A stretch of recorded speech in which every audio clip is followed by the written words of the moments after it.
Hey, you guys, welcome to this webinar. I'm so excited that you're here. And I know you're here because you want to save $1,000 fast. And well, I don't blame you. But I am Rachel Cruze. And for those of you that don't know who I am a financial expert here at Ramsey Solutions. And I'm a best-selling author, host of The Rachel Cruze Show, and infamously Dave Ramsey's daughter. I'll take it. I take it. So I have been doing this job, traveling and speaking about money for full time now, like 8 years, which is just crazy. And so this has been a huge passion of mine. And that's one of the reasons that I'm so excited that you are here, because I know a lot of you are struggling when it comes to money. As I've traveled the country and talked to people from every walk of life, I know that money is such a pain point for people. A lot of people feel very hopeless when it comes to their money because they have no plan, they have no control, they have lots of debt, and they don't know where to go. And a lot of people think that this is the only way they can live life with their money. But we are here to tell you tonight that your life can look so different. If that is you struggling, we want to give you hope tonight. And my goal is for you to save more money every single month and feel more confident in your spending. So tonight, that is what we're going to do. Dive into some really great principles when it comes to money to get you in control, and some fun tactical things you can take away and be like, oh wow, I'm at the grocery store. This is you in the future tomorrow. I'm at the grocery store and I can use these things Rachel talked about last night, and I'm saving money. Okay, so that all is gonna happen tonight.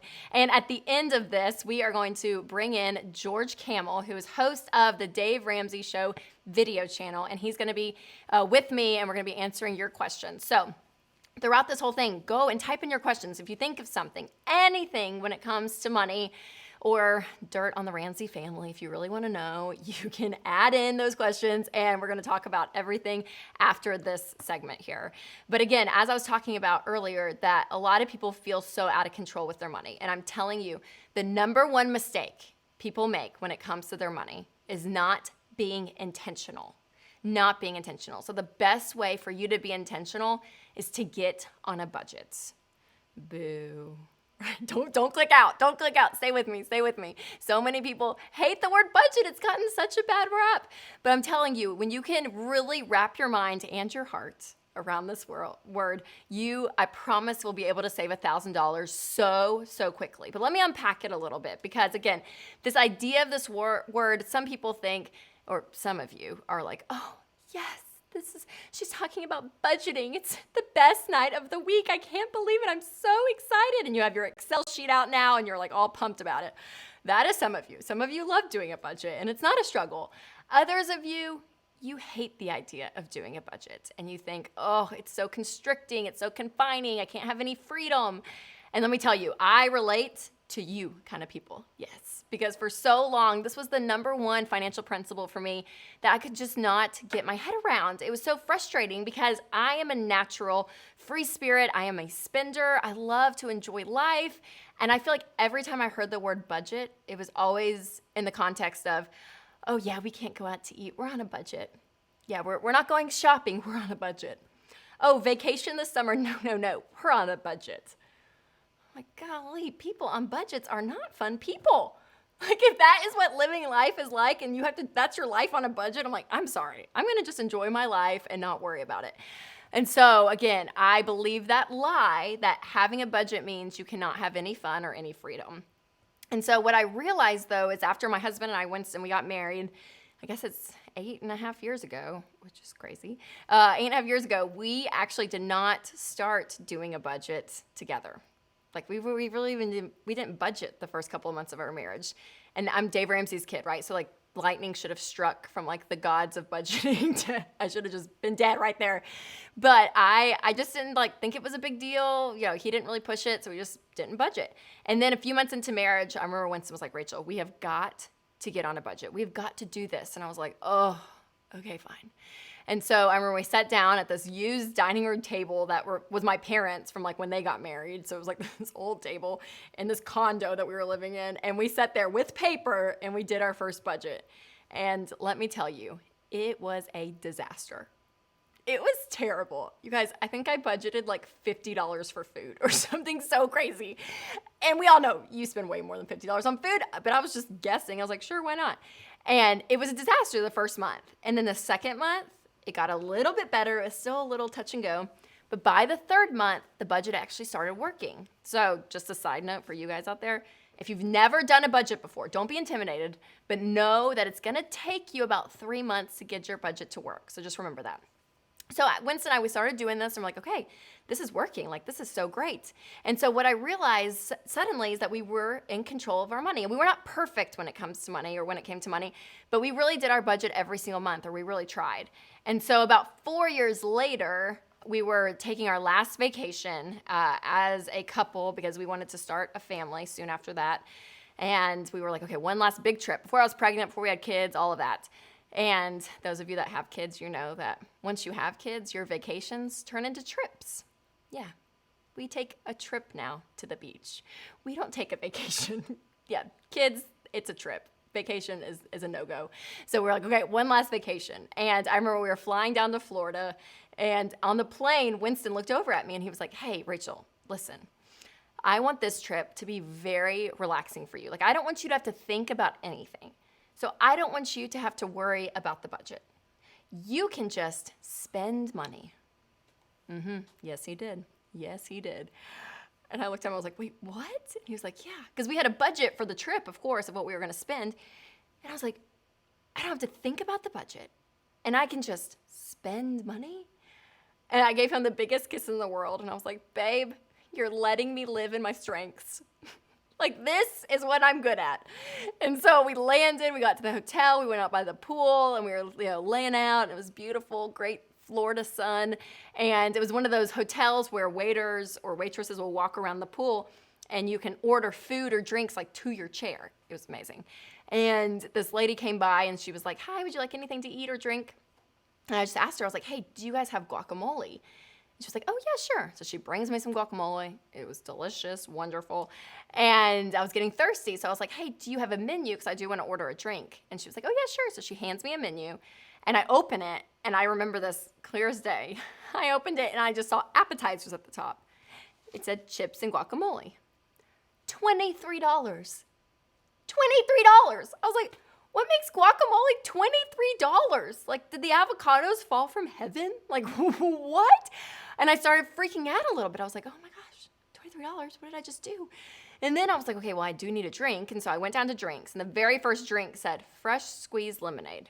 And I went over, and it was like $15. $15 for lemonade. Like, no alcohol. No. Just lemonade, lemon juice and sugar. And I thought, what is going on? What has the world come to? But that's what I wanted. And I remember thinking, Rachel, don't worry about the budget. Just spend the money. Spend the money. And so she said, well, what would you like to drink? And I remember thinking, or saying out loud to her, I'll take the lemonade, please. I could barely even get the words out. And she was like, okay. So she brings it over to me. And I remember taking a sip, and I was like, well, that was $1.50. Oh, God, just terrible. All my money just in this liquid cup. I thought, oh, and I started panicking. I really did. I remember looking at Winston. I was like, oh my gosh, I can't do it anymore. Like, I have no clue where our money is. Like, tonight we probably can't get an appetizer at dinner. We're gonna have to go to Walgreens next door to the hotel and buy granola bars because that's what we're gonna have to eat for breakfast. Like, we can't spend money at the restaurant. Like, I mean, I was just in pure panic mode.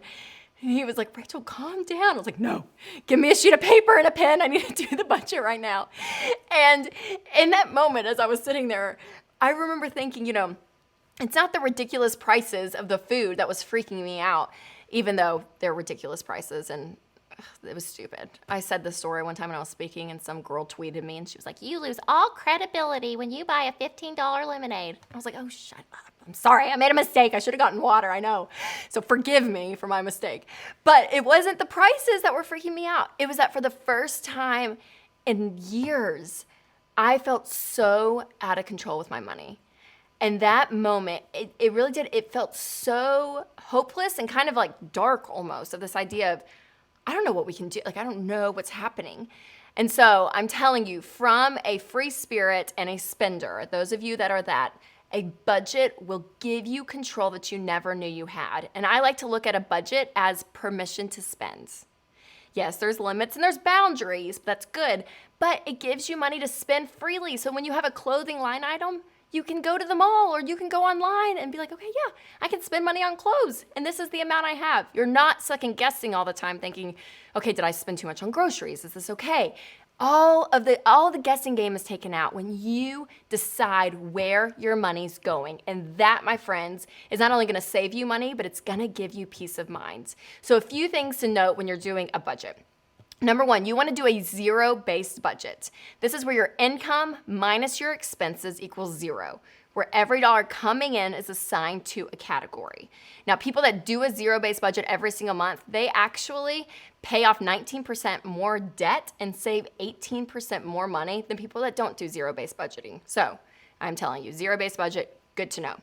Do it. Number two, you want to make sure that you're doing it before the month begins, okay? So make sure you're planning for the month ahead. So at the end of each month, when it gets to be the 29th and the 30th, you can say, okay, we need to do our budget for the next month, and you plan ahead so you know where every dollar is going before the month even begins. And also number three, if you are married, you need to do a budget together. Yes. So many of you thinking, oh no. But you need to get your spouse on board. And that's a whole other topic. We can do a whole other webinar on that whole subject because money and marriage is a point of tension for so many people. But doing a budget together brings clear communication and gets you guys on the same team when it comes to your money. So all of that together is so key. So when we're looking at our budget, a few tactical things to remember. Number one, when you're doing the budget, which we're going to actually walk through a budget very specifically here in a second so you can see exactly what I'm talking about. But a few things to keep in mind, your priorities of your budget. Your first priority is giving. And this throws a lot of people off because they think, well, I'm trying to save money and you're telling me to give it away. But listen, giving is such a crucial principle throughout this whole process of you getting control of your money. When you are giving, what you're doing is you're living your life with an open hand. And what that allows you to do not only mentally and spiritually and emotionally, but even financially. Because what you're saying is, okay, I'm going to live my life like this. And yeah, some money may leave, but that gives the opportunity for some more to come back in.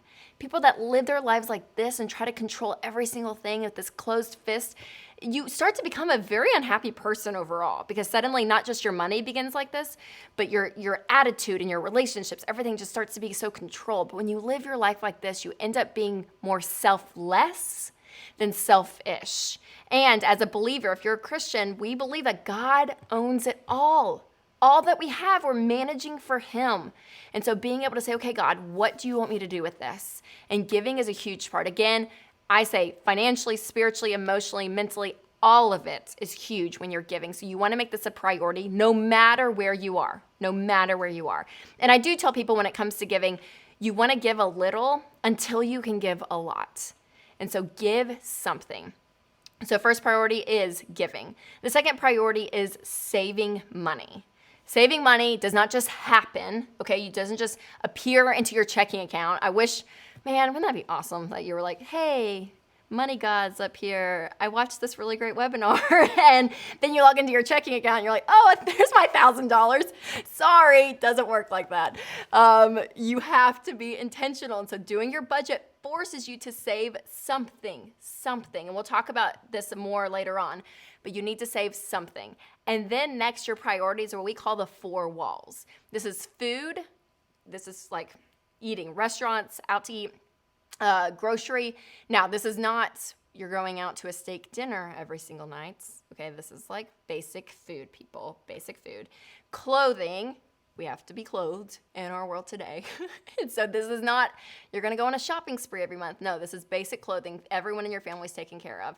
Transportation, so this is gas, insurance, everything that comes to your car. Make sure you have transportation so you can get to and from work. And then also utilities. And so this is also making sure everything going on in your house is taken care of. So those 4 walls are so key. And then everything else underneath. So again, your priorities, giving, saving, and then you pay your bills. So what we're gonna do is we're gonna check out EveryDollar right now. This is a budgeting app that we have, a budgeting tool, and it is amazing. And what it does is it lists out all these categories for you already, and it gives you suggestions of what categories you may need or don't need. Because if you've never done a budget before, you're thinking, I don't even know where to begin. And EveryDollar is a perfect step to do that. So what you're gonna do is I'm gonna log into EveryDollar, and I'm hoping that all the technology is going to work right now. So what you do is you're gonna start with your income, because remember, zero-based budget is income minus expenses equals 0. Every dollar coming in is assigned to a category. So we're gonna do a paycheck of, let's say $4,000 for the month. Okay, and what that is your take-home pay after taxes. After taxes is what you're taking home.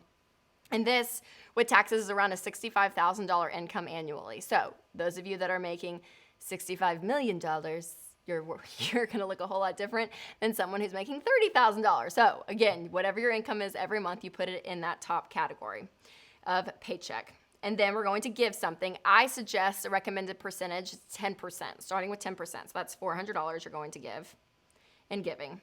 Saving, we'll start with 10% here, and we'll save up for an emergency fund. So we'll say $400, 10%. Mortgage, your housing, ideally in a perfect world, your rent or your mortgage is around 25% of your take-home pay. Now, for some people that are living in Wichita, New Mexico, whatever that is, you're like, oh, I don't have, my house is like $30,000 or something, right? It's going to be very cheap versus those of you in San Francisco or Manhattan. So everyone's always like, oh my God, who are you doing this budget for? When I give these recommended percentages, listen, it's going to be different. Recommended percentages, different where you live, people, different where you live. So housing, the average mortgage today is $1,000. So I'm going to use the average, okay? Average for 1,000 buckaroos is what I was gonna say. Who uses buckaroos these days? I don't know. Apparently I do. Okay, next is transportation. Recommended percentage is 10 to 15% of your income. So here we'll say $400. For food, this is an important note. You can split this out between groceries and out to eat. And I'll be honest, in my personal budget, this is what we do because I love going out to eat. And actually, this month, we have a little bit left over because it's kind of toward the end of the month. And so we're going to order pizza tomorrow night. And so I like to see, okay, we have that left over versus groceries. I like to separate it out. You do what you want. But in this example, we'll just do food altogether. Again, 10 to 15% of your income will be towards food. Again, if you are a single man, it might look different than if you are a family with 14 children, okay? So recommended percentages. So for this, we'll say $600 a month for food. Utilities, 5 to 10%, so we'll say $200. Clothing, one of my favorite line items, 5 to 10%, so we'll say $100 for there. Miscellaneous. Miscellaneous is a category that some people skip over. Don't skip over this one, okay? Miscellaneous is there. It's your catch-all category. It's there for anything that you need that you didn't plan for. So this is kids' soccer pictures, or like my daughter's doing dance camp next month and I totally forgot about it. So that fell in the miscellaneous for us. So things that you forget and you don't plan for, this is your catch-all so it doesn't screw up your entire budget. So that one, we'll say $200 for that. Again, 5 to 10% can be for miscellaneous. Recreation, we'll say 5 to 10%, your fun money. So we'll do $300 for that. And then your personal, 10 to 15%. So we'll say $400 for this.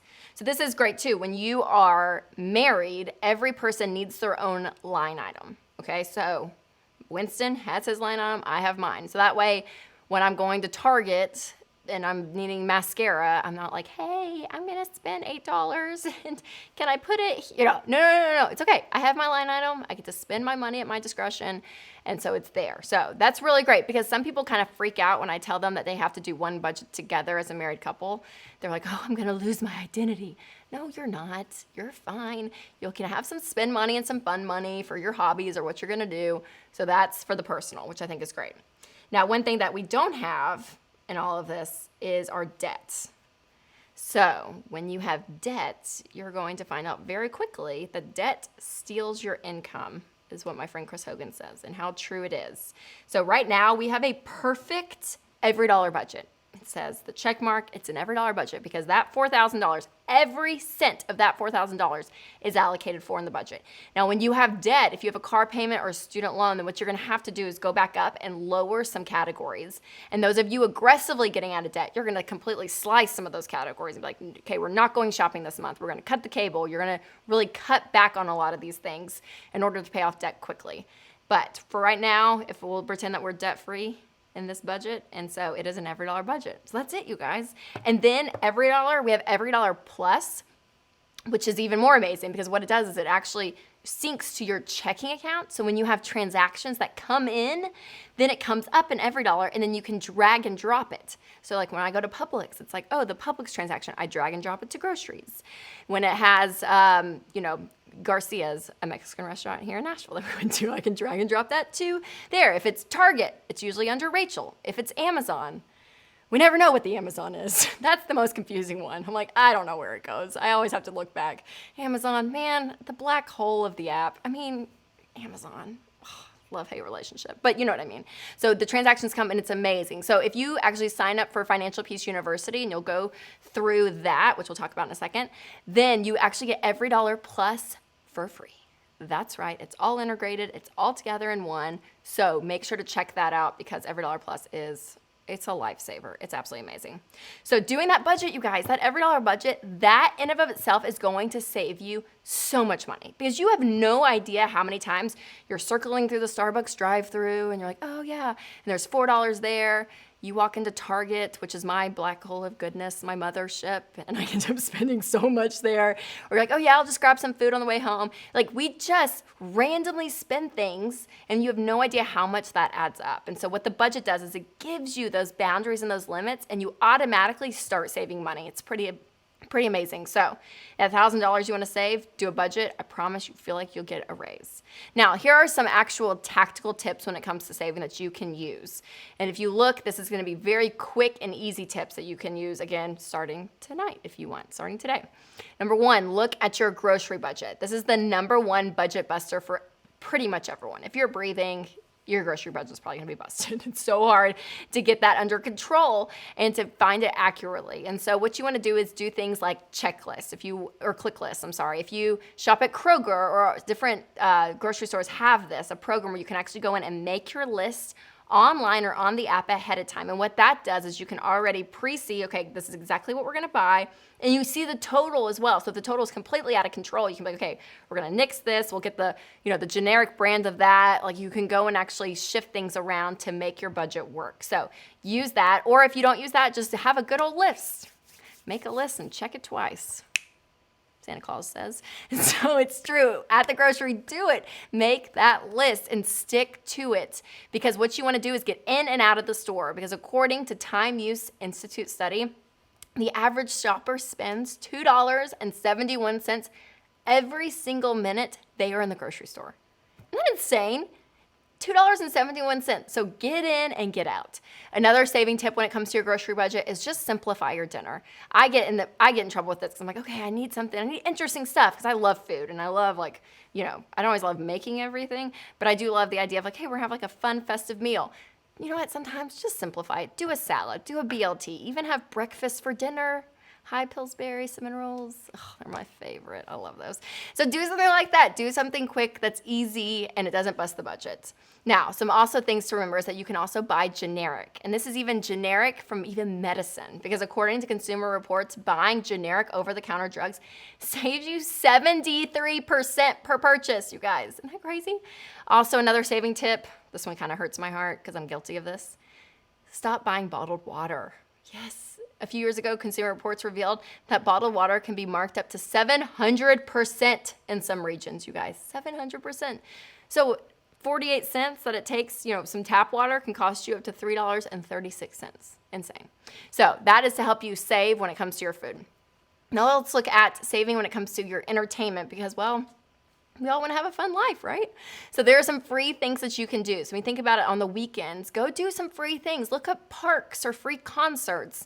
Or even if you're going out on a date with your spouse or you're going out with friends, you can do things like go to happy hour where everything's half off. Maybe eat dinner at home and then go out for dessert. Really get creative because there's really great ways that you can save. Also, if you think ahead when it comes to going out, you can go to Costco or Sam's and they have discounted gift cards to restaurants. Amazing. So you're saving money there already.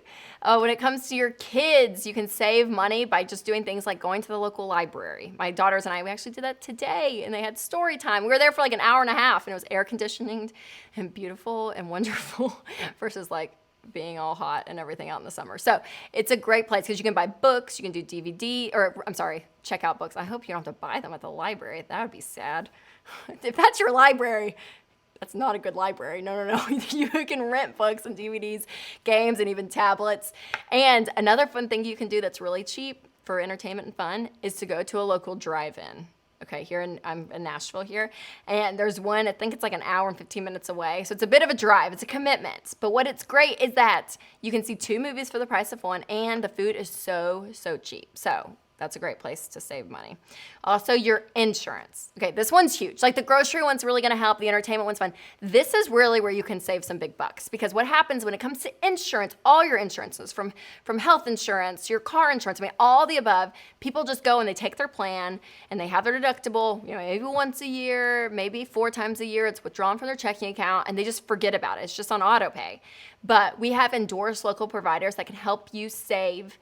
On average, they're saving people $500 in 12 minutes. It's amazing. When you actually go shop, and these people do it for you, the endorsed local providers, they'll go through and look at all different companies, and they'll get you the best price. So $500, halfway to your $1,000 right there, you guys. So make sure to click a link below and check out the endorsed local providers. And also, a place where you can save money is things like cable. Yes, cable, memberships and subscriptions, and even your cell phone. So when it comes to cable, especially if you're getting out of debt, just cut the cable in general, okay? I do love TV. It's one of my guilty pleasures. But in this process, just cut it out completely. Now, if you have memberships or subscriptions, if there's ones that you haven't used in 3 months, go ahead and cancel them. And I'm so guilty of this. I have an iCloud thing that charges me like $4 a month, and I don't even use it. And I'm like, oh, I need to go in and cancel it. So if there's things like that, just go in and cancel it, because that will save you some money. And even like things like gyms, if your gym is $200 a month or something, I promise there's one close by that's gonna be like $10 or $20 a month. So go and check out prices. And then when it comes to your cell phone, this is where you actually really need to look at your itemized cell phone bill. Because what happens is companies will sit there and they'll add in random fees that you don't know about. If you're just paying the bill, make sure to look at everything. And that's a good time for you to negotiate your phone bill. Yes, you are allowed to negotiate. Negotiate. And you guys, there's no shame in getting a prepaid plan. And you can still have a smartphone and all of that. But just look at ways to save on your cell phone. And last but not least, a way to earn some money and save some money, sell some stuff. Sell some stuff. I mean, let's be honest. We all have so much crap in our house that we don't use. So if you need money, sell something. Craigslist is your friend. Like, get rid of some stuff. I mean, I came in, I looked around, even our stuff, like my kids' playroom. I'm like, oh my God, where did all this stuff come from? Where did it come from? Birthday parties and Christmas. We have generous grandparents on both sides. But man, we just have so much stuff. I'm like, we could sell some of this. And yeah, it may be like $5 or $10 here or there, but that adds up quickly. So sell some things. And so when you're doing all of that, I promise, when you're budgeting, you're being intentional with saving money in areas, and you're selling some stuff, you're gonna be able to get $1,000 so quickly. And I want this $1,000 to go to good use. I don't want you to sit there and just be like, okay, great, I'm gonna go on a $1,000 shopping spree, or I'm gonna take it on vacation. Listen, what I want you to do first and foremost is I want you to save that $1,000, especially if you have no money saved. Majority of people in America, they have like a negative savings account, which means they are in debt with no savings, their net worth. So use this as your starter emergency fund. We teach people the baby step process. It's a 7-step process to help you not only get in control of your money and pay off debt, but be able to live a life that we were talking about earlier with that open hand, where you can be generous and you can enjoy your life and ultimately change your legacy. And the first step in that process is to get a $1,000 emergency fund. And so do that. And you can put this in just a simple savings account. I don't care where it goes, but it's somewhere where you can get to it quickly, because it's your emergency fund. So if something comes up in life that you need it, you need to be able to get to it quickly, but it's there. So if you can imagine just having that $1,000 already there, that is such a safety net between you and life. It's a great place to start. So that's where you go. And then once that's funded, you move on to baby step 2. And this is the fun part. This is where you start attacking your debt and getting completely debt-free. Everything but your mortgage. Debt is so hard in our culture today, because when I talk to people about debt, it's just like sometimes in one ear, out the other, because debt is so normal. I can remember going and talking to a college, and this guy, I mean, he had to have been in college, probably 19 years old. He came up to me before my presentation and he was like, hey, are you the money girl? And I was like, yeah, I'm gonna talk about money. And he said, oh, that's great. Yeah, well, I just wanna let you know, I'm completely debt-free. And I looked at him, I thought, you're a college student who's completely debt-free? You're like a unicorn. You don't exist. And so I asked him, I was like, okay, how are you doing it? Because I love getting stories of students who are going through school debt-free, because they're out there. They're hard to find sometimes, but they're out there. And I was like, okay, so how are you doing it? Thinking he's gonna say, scholarships and grants. I'm working, or even my parents are paying for it, something. And he looked at me and he said, Oh, no. I have $26,000 in student loans, but I'm debt free. You guys, I hear that all the time. All the time. Oh, yeah, we're debt free, but our car loans, man, they're getting us. Or, yeah, I'm debt free, my credit card, it's here or there. No, you guys, this is what debt is. Let's get on the same page. Debt is owing anything to anyone for any reason. That is debt. Owing anything to anyone for any reason. And what ends up happening is when this becomes normal in our lives, we get so used to it and we get used to the standard of living that we have because of the avenue of debt. And everything starts to get comfortable for a while. And then what starts happening is that foundation that you've built starts to shake. And you start to feel it. And this creep of stress and regret and thinking, what did we do? How are we going to pay this? And hopefully this hasn't happened to you, but a lot of people, if they lose a job, if a medical emergency happens, things get out of control so quickly. And I know the stats in America today. I mean, it's very obvious. You can look it up. The average college student is now graduating with $36,000 in debt. The average family in America owes $15,000 on their credit cards. The average car payment right now is $592. And the number one cause of divorce in America today, money fights and money problems. And why? Because 70% of Americans are living paycheck to paycheck. That is the state that we're in. And when I read those studies and I see those stats, I don't just see numbers. What I know is behind those numbers are people and their families, and there's parents, and there's young kids. It is possibly you sitting out there. And you feel the weight and the stress of those payments every month, and you're going to a job every day that you hate because you have to do it to get a paycheck to pay the bills. And you're stuck in this cycle and you think, this is life. This is how it's going to be. And I want to tell you that there is another way. You truly can completely get out of debt, you guys. This is something that is so possible. And what's so encouraging is that we're seeing millions and millions of people doing this. Millions of people who are saying, my past mistakes do not have to dictate my future. I can today say, I am going to do something different. I'm not going to be normal. I'm not going to be those stats and just be normal American. No, I am going to get myself in a position and make some sacrifices where I am out of debt. We're doing a budget. And what ends up happening then is you have money saved. You get to start funding retirement in your kids' college. You get to start thinking about what are the things that we want to do as a family. And those dreams that felt so far and so impossible suddenly start to come into reach so quickly because you decided to do something different. You decided to change. And I promise the best way for you to continue that path is Financial Peace University. Getting on that path and saying, okay, I'm going to do this.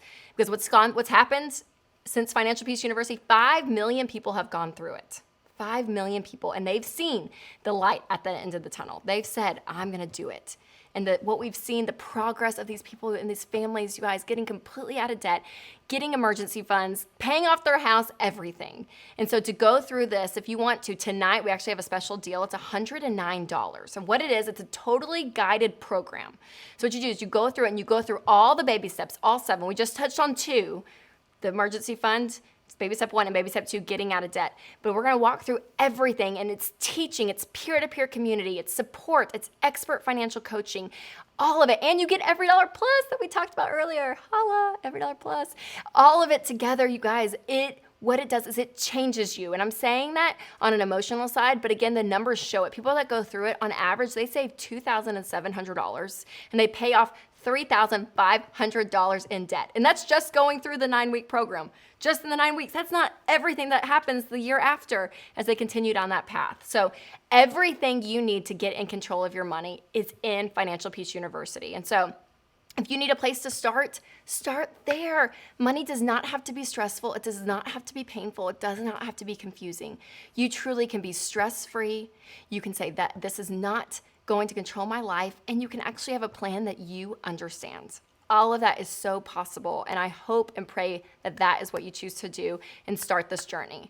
And so what is so fun is as we've been doing this, you guys have been sending in questions. And so what I'm going to do is bring in George Camel that I told you earlier. He's the host of the Dave Ramsey Show video channel and a pretty awesome guy, and he has some cool glasses too. So we're going to sit down together and answer some of your questions coming up.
Okay, we're back. Little switcheroo, because I had to bring in George. Woo! Welcome, George. Thanks for having me. This is fun. Thanks for being here.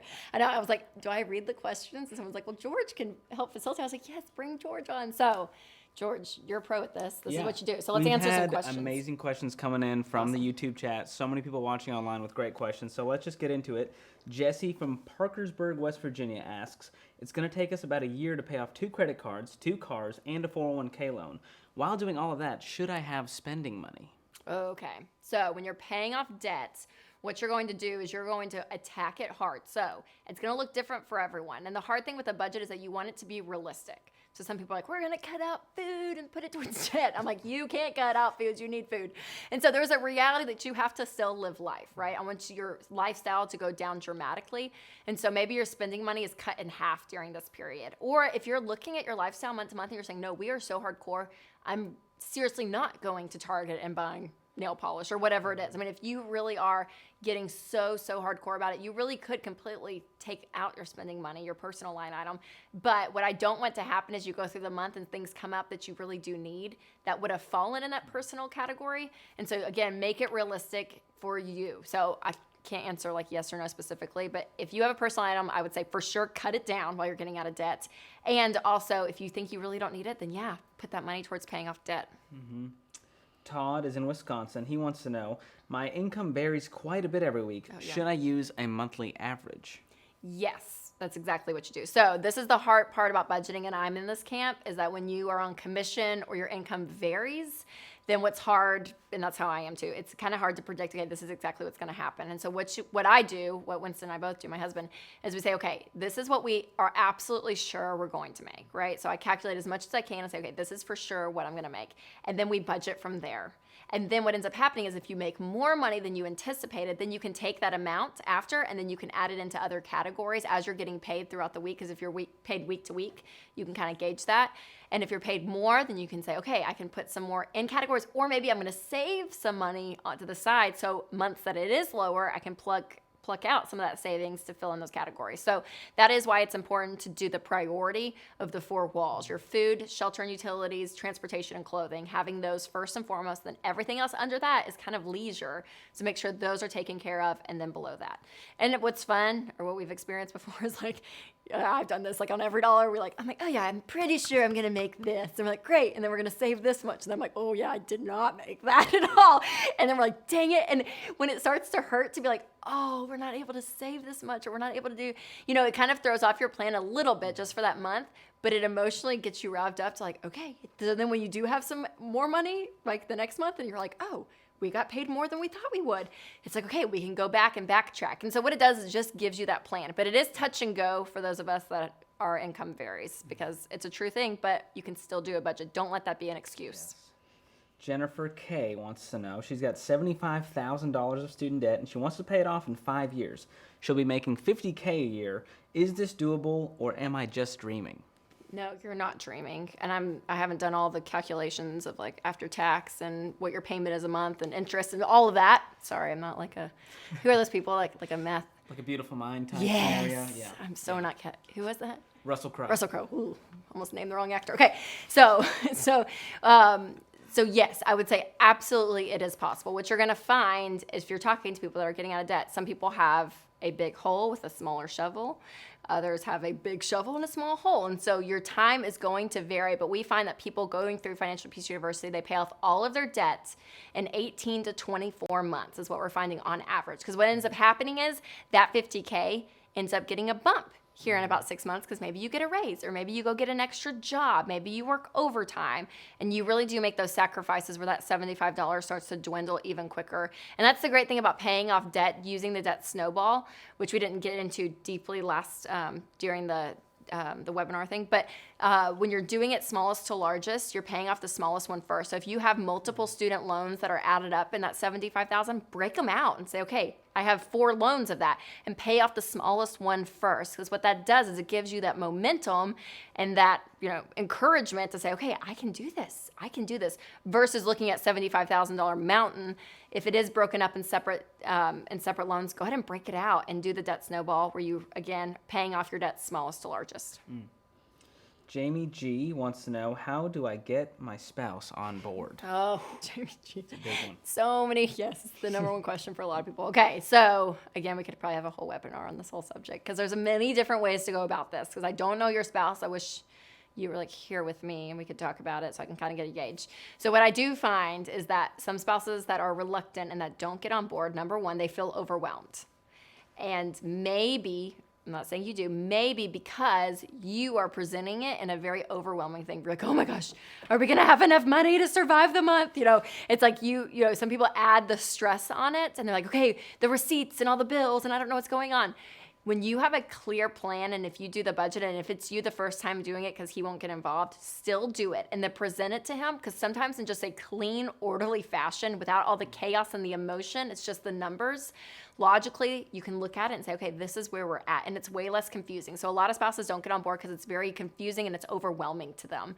And also some spouses don't get on board because they think all their life is going to be taken away, because you're like, you need to sell your motorcycle so we can get out of debt. And he's like, absolutely not. I'm not gonna get on this plane. What are you talking about? You get out.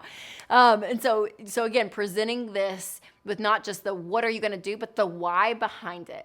And why do you want to do a budget? Why do you want to get out of debt? What is it in you? And so finding out the why and the bigger question is huge. And to say, I want to do this for our kids. I want to do this so you and I can get to a place where we can do a beach trip every year. Like, these are the dreams that I have. And you start to share that with them, then hopefully that dialogue starts to happen. But I will say some spouses absolutely refuse. And not to like stereotype genders, but for some guys, they just don't want to grow up. And that's the truth. There's some guys and they're like, I just don't want to take responsibility. Well, they need to grow up for the good of their family. And then also some women are like, oh no, I just want to be able to spend and not think about it. And they have a little diva princess thing about them.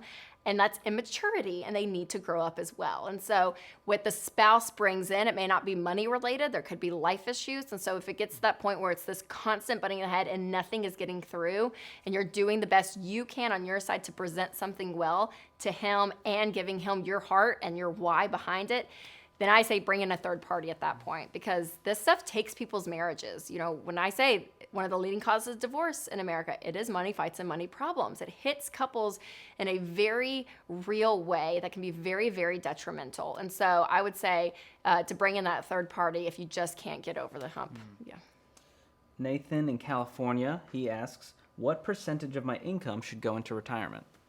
Okay, so when you get into the baby steps, like we talked about, I'll go through this quickly. Baby step one, I guess you guys are seeing me mirrored. Baby step one is here, right? Probably. Yeah, baby step one, $1,000 emergency fund. Baby step two, paying off all of your debt but the mortgage. Baby step three is bumping up that $1,000 emergency fund to 3 to 6 months of expenses. And then baby step four is funding retirement. And at that point, we say you can fund 15% of your income into retirement. Now, that freaked a lot of people out because you're like, I'm stopping retirement? What? Like, no. Yes, when you're paying off debt and getting that fully funded emergency fund, you're stopping everything and you're putting all your effort into it. And so doing that for a short period of time is not going to completely wreck your retirement. I promise. You will gain more momentum later. I promise. And so once your debt is paid off and you have a fully funded emergency fund of 3 to 6 months of expenses, then start funding 15% of your income into retirement. And these are things like, 401ks or Roth IRAs. Both of those actually are great vehicles for retirement. And so talk to one of our ELPs or one of our SmartVestor pros, and they can actually direct you and help you when it comes to retirement too. Yeah. Try to give you all the things, people. It's a fun place to be. It is. Mookie, that's a fun name. Mookie D, what a great name. I think she asks, how can I save or do a budget if my debt is more than my salary? It's a serious struggle right now. I'm paycheck to paycheck. So what ends up happening is there's two variables when it comes to your money. Your income, your inputs, right? Your income and your outgo. So what you have to do is mathematically, you're not exempt from math. And so what you have to do is you have to up your income and down your outgo, which is your expenses. And so your debt is going to be what your debt is. So paying minimum payments is key. Getting current is what's important, but you have got to up your income. That's going to be the fastest way you're going to change it, which is so hard. Because I know a lot of people, they feel stuck, whether it's a career you're in, you're like, this is all I can do. No, go and look, see what else out there, or even wait tables for a season. Like, that's not fun, I know, but if you get into nice restaurant. I mean, you can make a couple $100 a night doing that kind of thing. And so really diving in and doing kind of the work that you just don't want to do, but doing something to earn some extra money and get creative too. I mean, I was talking to a girl and she teaches piano in the mornings. So she has like 3 elementary school kids that come to her house and she teaches piano. And I can't remember what she charges. It's like $50 or something an hour. And I'm like, $150 a day. And she does it with, and she just keeps going. So whatever, if you have like a talent or a passion or a hobby, if there's a way to make money on the side doing that, try something like that. Yeah. This is one that came in from Michelle, and we saw her comment. She said, I love every dollar. Wish it was only $59 for the upgrade. Well, you were just talking about how that's now included in Financial Peace University. Yes. Yeah, if you guys do Financial Peace University and you sign up, $109, which I know can be a lot for some people. You hear that number and you're like, $109. But when you do your budget, you're going to be like, oh, what did we spend on cable? Scratch it for a month and buy FPU. I promise, FPU will change your life a whole lot more than HGTV. I said it. But really, I mean, look and say, okay, or you're going out to eat, cut going out to eat by $50 and then cut something else by $50. $109. If you're not on a budget, it sounds overwhelming, right? It's like, how are we going to do this? Look at your things, look at your priorities. And that's what a budget does too, is it allows you, it really reveals your values. And to say, okay, what do I value? And you get to see, what are you spending your money on? And so cut something for a month that's actually going to change your life and do good, which is Financial Peace University. And every dollar plus is included in that, which is great. I've never seen someone go through it and say, that wasn't worth it. They always say, I saved $5,000 Yeah, that's and right, I that's paid right. off this much debt. You can buy another TV and a cable box after that. So I know it's always worth it, but again, it can be That's right. that. Yeah. That's okay. right. Well, let's move on to Sarah B. She says, I have a full-time job. I'm in school full-time. I live on my own and I pay for everything myself. My full-time job only gives me $10.60 an hour, 40 hours a week. My paychecks are tiny and I have no savings. I want to get ahead. How do I do that? You need another full-time job. If that's the case. Like, I mean, back to what we were saying earlier, either your expenses have to lower or your income has to go up. And if you feel like you're not able to get by, either your lifestyle's too high for the job that you're in, or maybe you need to find something new that's going to pay you more. Casey D asks, do you have to do a budget together with your spouse even though only one person brings the income? Yes. In marriage, your money, you have to change your pronouns when it comes to your money, okay? And so instead of his money or my money, it is our money. Chris Hogan, our friend, says you have to be more French. Oui. It's our money. And so in order to win with money, it is very difficult to do that if your spouse is not on board. And when you emotionally have detached and said, oh, well, they bring in the income. No, when that income is brought in the house, it is both of yours. Because if you are a stay-at-home mom, you on average, I read a study, could be paid close to $500,000 a year for all the work you do. I believe it, but that's Laundry, childcare, right? I mean, like if you add everything up, and so your job is very much important. So whoever brings in the money, as soon as that hits the account, you are one together. And so yes, doing the budget together. Now I will say some spouses love doing a budget more than others. And in fact, Winston actually probably loves the budget even more than I do. He's kind of more of the nerd in the relationship and I'm more the free spirit. And so you may have that. And that's okay because Winston pays our bills. Like we agree with, okay, this is what we're doing. But he's the one that actually logs in online and physically pays them, right? So like things like that are great if you want to put responsibility on one or the other. But the key is being on the same page. You're communicating. You're saying this is where our money is going. Yeah. I'm the total nerd. Just always crunching numbers. Are you? I love it. I just love it. Well, Winston and I were doing this thing in life of what we might, that's something we're going to buy next. And we were on a date night and he brought 3 Excel sheets. And I'm not even kidding you. And he's like, okay, Winston. I'm not kidding. Man. I'm not kidding. And he's like, okay, if we do this or if we get this at a lower price, I was like, oh my, but I kind of Yeah, liked it too. yeah. I was like, thank you. I I didn't know how to do that. That's great. Okay, Derek Reeves, he asks, once the first baby step is completed, should I simultaneously do the debt snowball and savings 3 to 6 months of my living expense? No, just focus on the debt snowball. So that $1,000 is your cushion again between you and life, and that's what you need. And then everything else goes to paying off debt because you're going to do that as quickly as possible. Again, squeezing anything out of the budget, anything you have, doing it. Because we've found that our culture in general, I feel like it's kind of ADD. It's just like we're all over the place. And it's like we want to do 18 things at once, right? I'm like driving to work and eating and putting on lipstick and combing my hair. Like it's just like we're all doing all these things at the same time. But when you can focus on something and have intensity on one thing at a time, you're what's called weird, and you're what's called that you actually see progress in your life. And so that's what we found. Baby steps 1, 2, and 3. It's laser focused, one at a time. All of your energy, all of your effort goes to the one. And then when you get to baby steps 4, 5, and 6, you can do those simultaneously. That's great. I think we have time for one more. Let's check with the team here. We got time for one more? Okay. Perfect. This is a great one to end on. It comes from Christian. It's basic. I have so much debt. How do I get out of it? Yes. Well, debt can be very, very overwhelming, especially when you feel like, okay, there's a ton of it, and sometimes people don't even know how much they owe. And I find that a lot. It's like they just are almost in denial, and they don't want to open up the account. They don't want to see. And so the first thing I would say is writing down every piece of debt you have, which means you're going to go and look at everything. And then some people, again, they don't look at this stuff, and it's been 2 years, and they have no idea what they've paid on interest on their student loan that's been around. They just pay that minimum payment and they don't look at it. And so looking at everything, which can be scary, but I find for a majority of people, once you look at it, you actually have more peace. I think the fear of the unknown is like, okay, I don't look at it because it's probably way worse than what it is. Yeah. And it might be for some of you. But for a majority of people, you look at it and you're like, okay, once it's down and you actually have it written out, you think, okay, this is it. This is the unknown is not unknown anymore. This is clear facts of what's going on. And so what you do after you get those numbers is you list them again, smallest to largest, regardless of the interest rate, pay minimum payments on all of them, and pay off the smallest one first. And you start down that track. And again, the momentum that you get by doing what we call the debt snowball is so true, because personal finance, it's about 80% behavior. It's 20% head knowledge. We all know half the things that we do that we shouldn't do, right? It's like, I know I should be on a budget, but I'm not. I know I probably shouldn't go on vacation when I don't have the money, but I'm going to anyways on my credit card. Like, we all know these things. It's basic common sense, but doing it is what is so difficult. And breaking bad habits, if you've been in a pattern of these habits for so long, it can be hard to break it.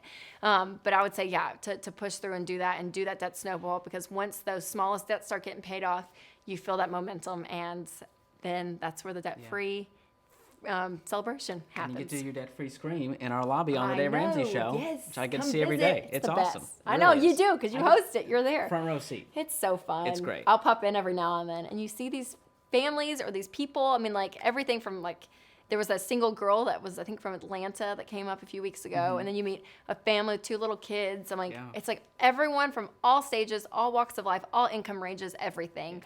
They're doing it. And a lot of them have gone through Financial Peace University. Yeah, it's actually honestly crazy to me that most of them have. And they're coordinating classes now because it's changed their lives. And I love to see those stories. I know. People always say to us, like, oh, you changed our lives. And I'm going to steal Dad's comment, because Dave says this all the time to people. He's like, no, you changed your life.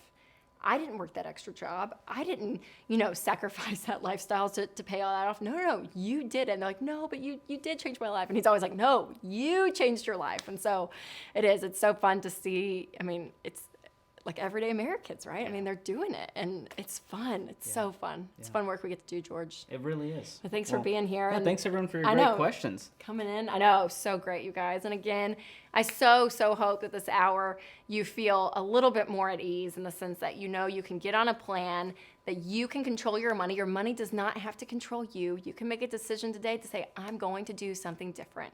And tonight can be the night. Today can be the day that you look back in the scope of your life and you say, that was the moment it changed.